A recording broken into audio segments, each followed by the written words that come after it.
I'm Maria Menounos, and you're tuned in to AfterBuzz TV, the ESPN of TV talk. Now, let the buzz begin. Hey everybody, welcome to the Legends of Tomorrow After Show, breaking down every episode of Legends of Tomorrow, airing Tuesday nights there on the CW. I'm Frank Moran, and for this episode, I am piloting the Wave Riders solo. It'll be just myself, David and Laura.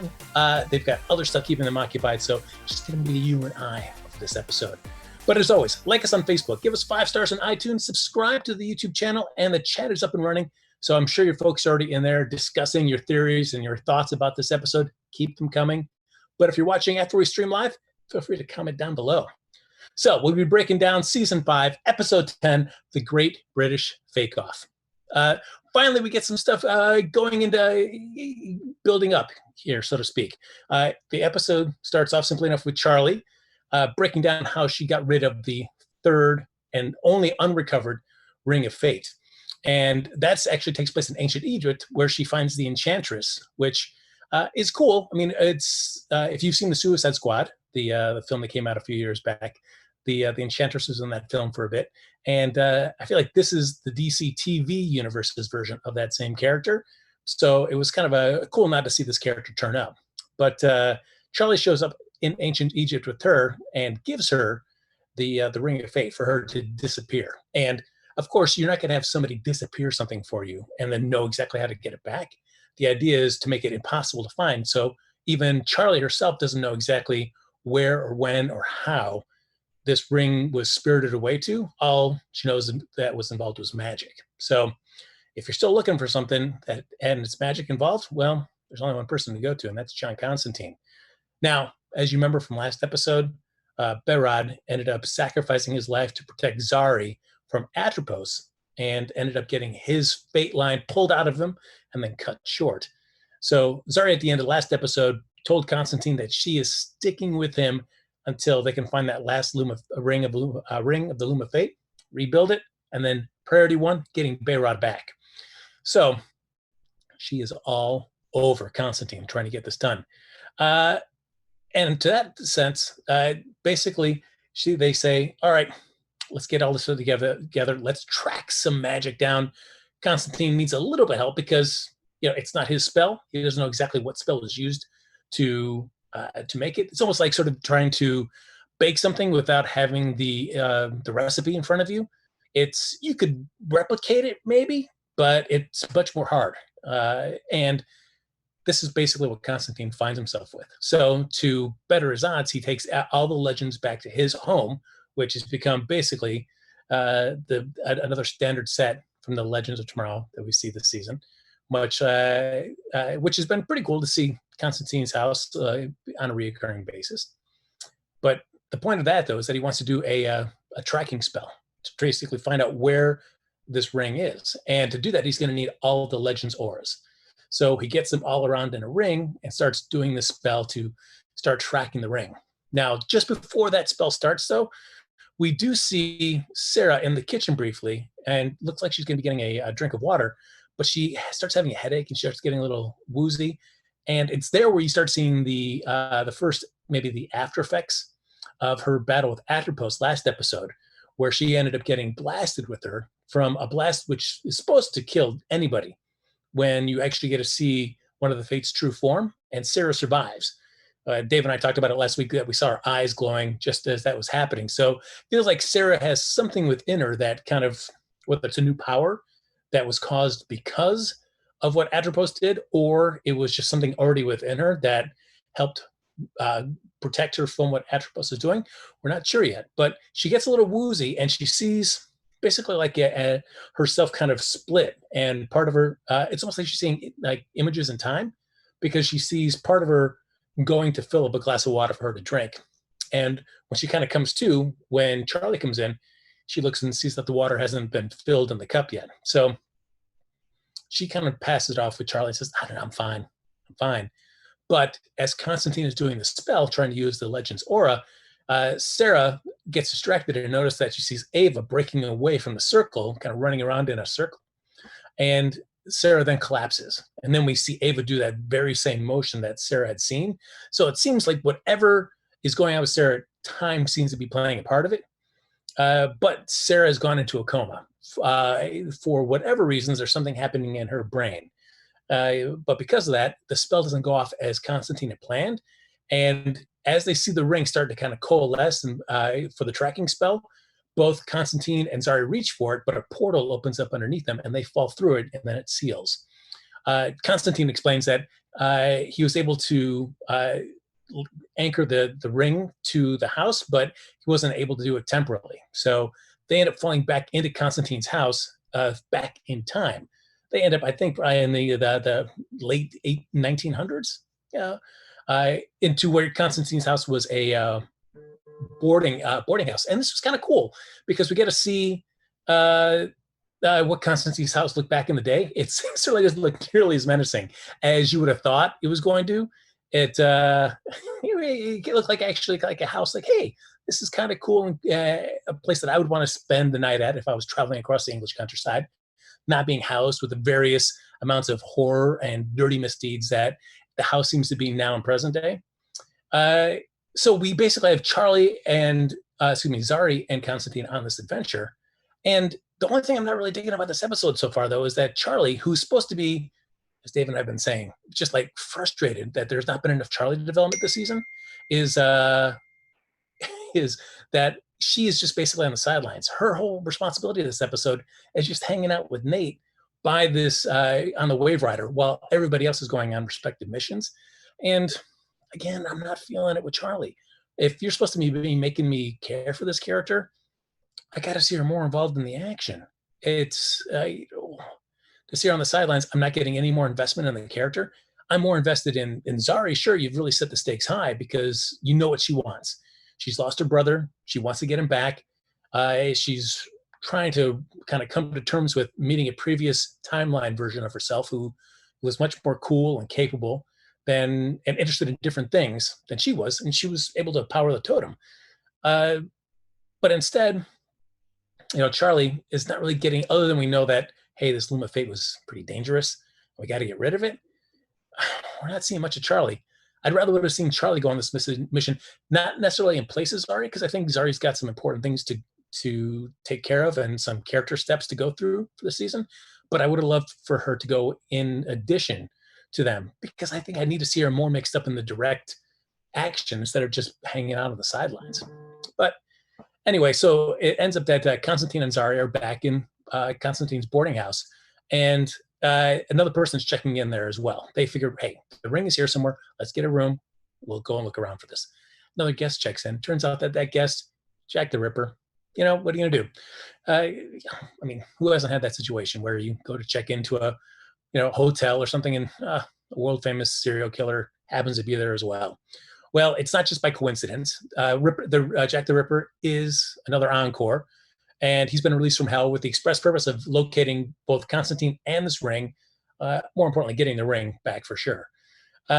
Constantine and Zari, though, figure this out, subdue him, but before they can do anything else, more Encores show up. Seems like all these Encores are converging. So something's going on with that. And to that effect, when Ava realizes something's going on as well, all these Encores are kind of moving somewhere, all in mass, she decides, hey, I've got to figure something out. Why don't I just go to hell directly? I get Gary, who's been Constantine's protege. He can summon up the portal to hell. I'll bring Makus and Muscle. We'll go. Great. Again, I love that. Let's go and immediately attack the problem. Let's go talk to Astra directly. Again, it's another thing where Charlie left to sit on the sidelines. Again, Charlie, why not bring her to hell as well? I mean, I know that she had been released from hell, and so she didn't want to be there. And that was kind of the journey for her last season. But now let's get her more involved in the action. Let's bring her back there. It feels like the show is holding off on having a full sisters reunion until maybe the season finale. I mean, we had Charlie and Atropos meet a little bit last episode, just a little bit, but then that was it. And I figured, why are we delaying Charlie's involvement in the storyline? And it just kind of diminishes the arc that she needs to go through. We've really built up this Loom of Fate. It's our big MacGuffin for the whole season. Let's really build up Charlie's investment in what's happening with this. Instead, she's just lounging about with Nate, protecting this the portal to hell. And they've got like beach chairs and they're drinking like Mai Tais and stuff. Very chill. Yeah, could use a little bit more of Charlie being directly involved. But Ava, Gary, and Mick head to hell. They find Astra, and Astra's not believing what they've got to say. That is until she goes and checks her locker, her safe, and realizes the soul coins that she's had for all the Encores have been taken from her safe. And she realizes the one person who could have taken them was that mysterious woman, who we know is the sister of Atropos, and has been raising Astra in hell. Astra goes to visit her, and that's when we find out they're at least those two sisters of Fate's plan. One, it's to put together the Loom of Fate, but they sisters who need 3 people to operate the Loom of Fate don't seem really interested in taking Charlie back. I mean, I guess they feel betrayed and for basically stealing their pieces away and separating and breaking apart the Loom of Fate and scattering it across the multiverse and now in the recorrected timeline just here on Earth. So the new plan seems to be that they want to have Astra be the new sister of Fate. And interesting in that moment, because we know that Astra wants a Loom of Fate to be able to get back her mother, basically what Constantine's been promising her. And I feel like she is not going to trust what the Fates are telling her. And there was a nice little scene right before there where Ava and Astra are talking and kind of comparing war stories, where Astra's been, banished to hell by Constantine, raised by this woman in hell. And Ava says, well, you know what? The person that I trusted most in the world, Rip Hunter, he raised me as well, but I found out that he implanted me with all these false memories because I'm really a clone. And the whole point of that conversation was for Ava to tell Astra, hey, we can't just let other people tell us how to live our lives. We can't be, a supporting character in our own story. You've got to step up and take control of your life. And during that conversation with the Fates, it seems like that conversation is running around in Astra's head.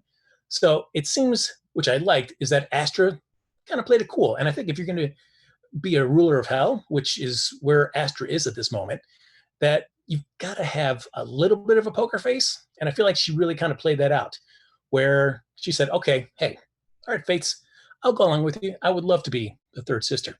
All I ask, though, is that you just give me Constantine's coin because I want to be able to be the one that tortures him. So what I liked about that is that Astra played it cool. So props to Astra and the writers for making it be like, hey, I'm going to play a cool kind of moment, as opposed to like, I could never do that, or making it the overacting of her agreement in the plan so bad that the Fates are like, we're going to have to get rid of her because she's not buying this. Now, the one thing I don't know, though, is if this is really a true plan for the Fates, or are they just saying this? Well, actually, I mean, I'm going to have to go with it that it is the true plan of the Fates, because I don't really see why they would need to have any ulterior motives. I mean, they've already amassed this huge power base in hell. And Astra really can't get them anything else. So I would think it's the maternal instincts that the one Fate that has towards Astra, since she raised her from a child to an adult in hell, that's playing into this. So I feel like there is a familiar connection. So I can go with it. This offer is a genuine offer. So knowing that, I think that they buy that Astra's in with them. And so when Astra leaves, we even come back to a shot of the two of them. And it seems like they're like, yes, this is all going to work out just fine. Well, Astra heads back to her club and goes with Ava, Gary, and Mick back up to Earth, which is cool because it's the first time that Astra's been back on the mortal plane since going to hell. So it was cool. I'm glad that they did that, because they played it off for a moment where, I mean, it could have been either way. Like, no, I can't go with you. I've got to stay here. But I like that the show said, no, let's get Astra out of hell, on Earth, or at least, on the mortal plane. We're somewhere in the time stream when she pops up, and see what happens when Constantine and Astra can have that reunion that isn't so contingent on her being drawn out of hell. It's like, no, I got out of hell. I'm just here on the mortal plane now. Now what's up? So while that happens, we then focus in on Constantine and Zari. And Constantine, I think we know, if you've been watching Constantine's show, I mean, he originated as a solo character. He's been fun on the Legends of Tomorrow, but I think you realize that Constantine, in his heart, is more of just a solo character. He doesn't really lean well on others, doesn't really open up very much. If he's going to take care of business, he's going to do it by himself. Consequences be damned. And so he's constantly trying to push Zari towards the sidelines on this. And Zari's like, hey, no. you might be this great magician, but my superpower is being a social influencer, which, yeah, I mean, I guess in these times of days, in 2020, yes, for somebody that has an incredibly low social media following, I'm going to go with, I will say, honestly, that social media influencer, huge superpower. These people that get these millions and millions of people following them, that is indeed a superpower to me. I can't make it happen for myself. So clearly, I am lacking that super heroic skill in social influencing. So basically, the episode is going to be a bounce between Zari and Constantine about which is the better way to go. Is it a better way to operate like Constantine, kind of going solo, doing your own thing, or do you trust Zari, kind of make things happen for you through influencing people, being great at social interactions, getting people to come over to your way of thinking, or is it going to be a combination of both? Well, it starts off with Constantine wanting to go off on his own. He ends up meeting the rest of the Encores, posing as Jack the Ripper. And we've got Bonnie and Clyde. We've got Black Caesar, who's a pirate. We've got Henry VIII. And we've got Brutus as well. They're all hanging out. And I did like that moment, just seeing these people in hell that are notorious throughout time for their misdeeds, kind of comparing notes, talking shop, why they wanted to get out of hell, who was torturing them in hell, how awesome they are, who knows of each other. They're certainly like people are going to know more about Brutus since he was much earlier than they are going to know about maybe Bonnie and Clyde, since they were probably the closest to our current day in terms of the Encores. So nobody really knows Bonnie and Clyde, although they know each other. Constantine goes in, and immediately it all goes wrong. They all want to kill each other. I mean, they already dispatch of Henry VIII. They take him out right away, and everybody's got their weapons pointed at each other. But then Zari shows up, coming in as Cleopatra, and not a bad job. Trying to think like somebody that Zari could impersonate quickly on the fly with what's available around her in terms of encores that could be possibly that could fool the rest of these people into thinking like, oh yeah, she's one of us. She chooses Cleopatra. So she shows up and she's able to just calmly talk everybody into working together. The idea being instead of fighting each other to get this ring, why don't we work together, get the ring, and you know what? It's a great bargaining chip. Then we can all go together and get our own personal piece of hell afterwards. So at least at the beginning, they all agree to play. But that only lasts so long as the dinner that the Encores are at. Once that's over, everybody starts trying to knock the other ones off. And it's mostly Bonnie and Clyde. They end up doing a lot of the dispatching. They take care of Black Caesar. They knock him out of the way. Henry VIII, he's gone. So basically it just comes down to Bonnie and Clyde, who then find Jack the Ripper against Constantine and Zari. And Constantine once again pushes Zari away and says, no, I'll take care of this. You leave to this great escape hatch in my house while I stay here and defend it. And again, I love it, the fact that it's got, I want a house that's got false walls, secret passageways. Yeah, that would be cool. That'd be very cool. But while he's being tortured to find out where the ring is, Zari shows up, uses her ability with the air totem. She finally reconnects with it, because usually it was Behrad's. But we've known that in the previous timeline with Zari, it was Behrad's first, and then Zari got it. So she was able to operate it. The beginning of this episode, she thinks, even though she had that one little accidental activation of the totem last episode, doesn't think it works for her because it was Behrad's. But here she finally realizes, oh my gosh, I can activate the air totem as well.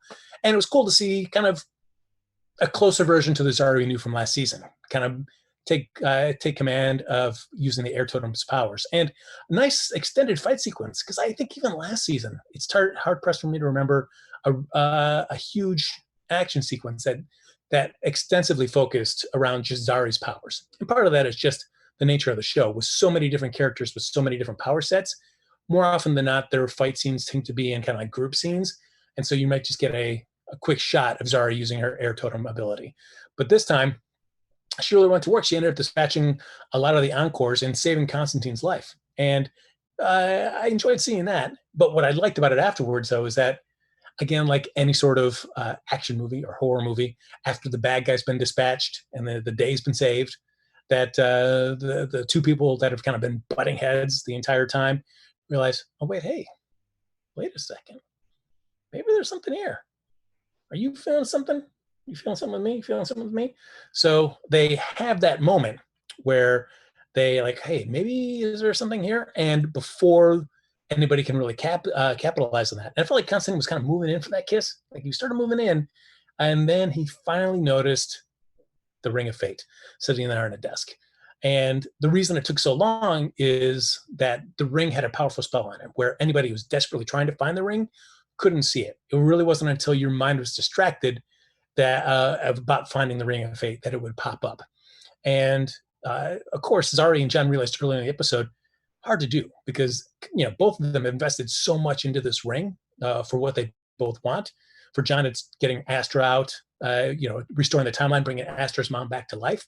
For Zari, it's getting Behrad, but also, maybe changing the way that she feels about herself. She's this version of Zari's timeline doesn't feel so confident about herself. I mean, feels like she's overheard her mom kind of talking smack about her being a very shallow person who only cares about social influencing. She's had her assistant cheat on her with her own boyfriend. So Zari's not too thrilled about herself personally. And so now that she's lost Behrad, who is trying to do something selfless, protecting Zari, she can't help but think about this. So it's not until they have this kind of romantic spark between them, whether it's a true romantic spark or just that kind of coming down from that adrenaline rush of just being in a life and death situation, that they're distracted enough that they can find the ring.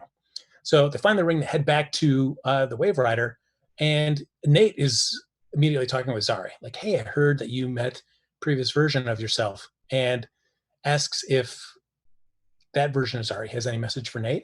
And Zari says, no, but Nate says, oh, hey, yeah, I really cared about her, and I care about you.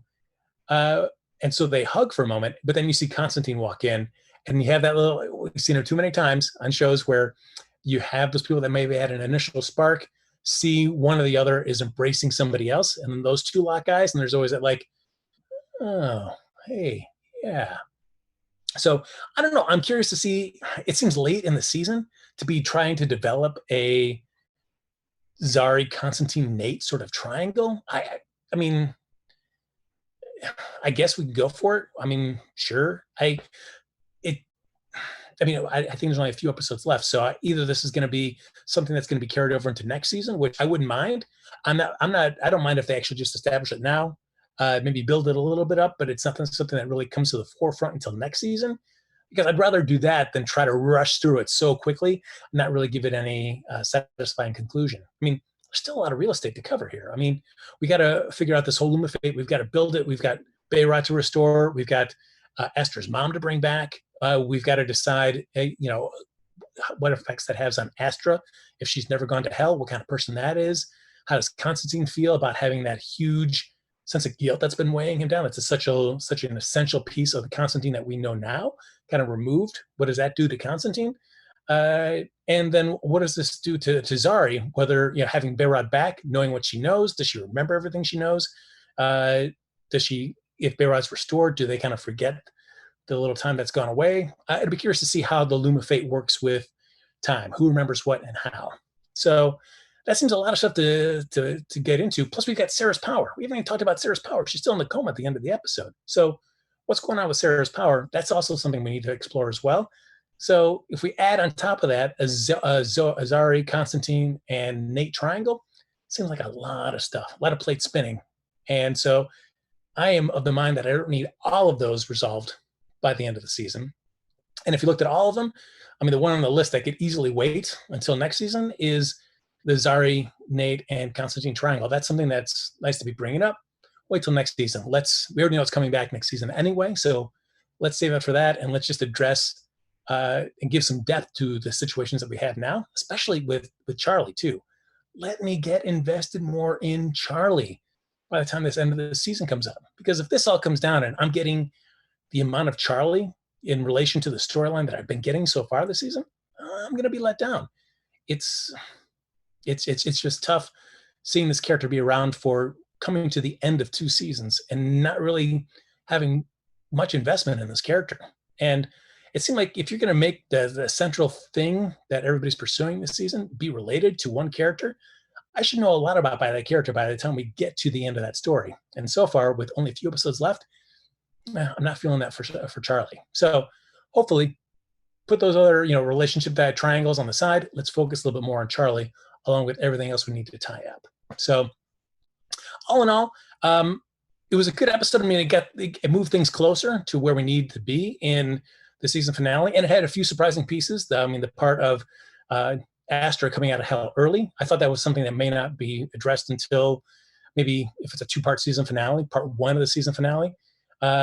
So, I mean, I like that this was brought a little earlier, and it would be cool to see Astra and John kind of mixing it up outside of hell now and seeing how this dynamic works between the two of them. And of course, they've got to build the Loom of Fate. And I mean, right now we both got Astra, Constantine, and Zari all wanting things from this Loom of Fate. So it'll be curious to see how quickly it can be built, how quickly it can be used, and if it is built, do you need 3 sisters to do it? And if that's the case, I mean, if we saw the 2 sisters down in hell, they were going to recruit Astra to be their 3rd, so they could presumably operate the Loom of Fate once it was rebuilt. So if Charlie needs to do it, who's going to be the other 2 people that she's going to get to become her de facto sisters if they need to operate this? Will it be Constantine? Will it be Astra? Will it be Zari? Will it be Sara if she's able to get these powers under control? I'll be curious to see who it's going to be. I mean, I would think you probably don't want people so directly involved. I don't know. I mean, do you want Constantine? Could you trust Constantine? I mean, he's going to be manipulating things to his own ends, which, at least in this respect, it's towards bringing Astra's mom back. So it's a good thing. But, I mean, Constantine always has hidden agendas as well. So who knows? Or do you have Zari? I mean, this Zari's, by her own admission, a very shallow person. Do you trust her operating a Loom of Fate? Is she better off just being a spectator? Things that we'll need to sort out. So I'll be curious to see what happens. I'm going to go and say that it'll probably be, of course, Charlie operating Loom of Fate. I feel like you got to pick Sara as the leader. She's got a calm head. She's a little bit more detached from everything. She could do it. And I'd make it Ava as well. Only because Ava's able to be a little bit more detached. She doesn't have as much of personal stake as everybody else does. So those would be my 3 choices for that. But who are yours? Feel free to chime away in the chat or leave a comment down below. But that's going to do it for this episode of the Legends of Tomorrow After Show. As always, thanks for joining us. Like us on Facebook. Give us those 5 stars on iTunes. Subscribe to the YouTube channel. And again, thanks everybody for hopping in the chat. And if you watched after we stream live, feel free to comment down below. We'll be back here next Wednesday night at 9 p.m. Pacific time with an all-new episode of the Legends of Tomorrow After Show. And if you want to stay in touch with me, feel free to follow me on Twitter and Instagram at HappyGoJackie. But until next Wednesday night, enjoy your journeys wherever they may take you through time and space. And we'll see you back here next Wednesday night at 9 p.m. Pacific on an all-new episode of the Legends of Tomorrow After Show right here on AfterBuzz TV. Our founder, Kevin Undergaro, and me, Maria Menounos, would like to thank you for tuning in to AfterBuzz TV. Remember, we're not just the first, we're the biggest in the world, and we're the only destination for all your favorite TV shows. Whatever you crave, we've got it. So go to AfterBuzzTV.com and check out our lineup. Buzz you later. The views expressed herein are those of the hosts only and do not necessarily reflect the views of AfterBuzz TV or its owners or principals.